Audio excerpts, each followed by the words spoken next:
meron kasing document galing sa ating Pangulo papunta sa akin na sulat no, na lumabas dahil kinuha siya sa isang lawyers group chat. Hindi namin alam kung sino ang kumuha at inilabas siya.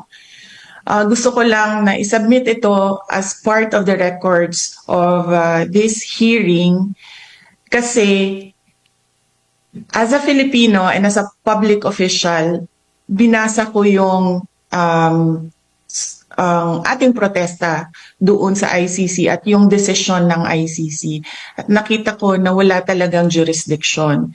Pero alam ko na merong ginagawang investigation dahil nabibigyan kami ng data or information galing sa mga law offices na ginagamit dyan sa loob ng Pilipinas sa pag-interview ng witnesses.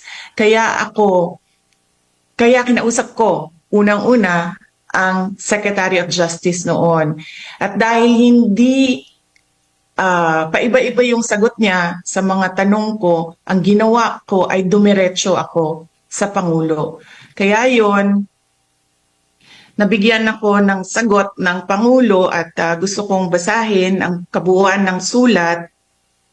Nakalagay dito, Dear Vice President Duterte, this is reference to your letter of 4 December 2023 as well as similar letters sent to members of the Cabinet, namely Secretary Jesus Crispin C. Remulla of the Department of Justice and Solicitor General Menardo Guevara on even date with respect to your concerns, legal or otherwise, on the investigation to be conducted by the ICC into the previous administration's war on drugs. I remain steadfast in my resolve that the jurisdiction of the ICC over the Philippines after the effectivity of its withdrawal therefrom is very much in question. To this end, this government will not assist the ICC in any way, shape, or form.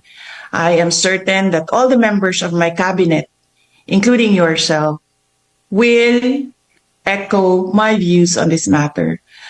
As it is my sworn duty, I will continue to defend and assert the sovereignty of the Republic of the Philippines at all times. Ngayon, naririnig ko po sinasabi ng ating Secretary of Justice na mabibigyan siya ng panahon na makasagot sa loob ng ICC. And that is clearly the Philippine government's position that there is cooperation with the ICC. So kinikilala nila ngayon yung jurisdiction ng ICC na wala naman kasi talaga. Because this is an extraordinary case of extraordinary rendition.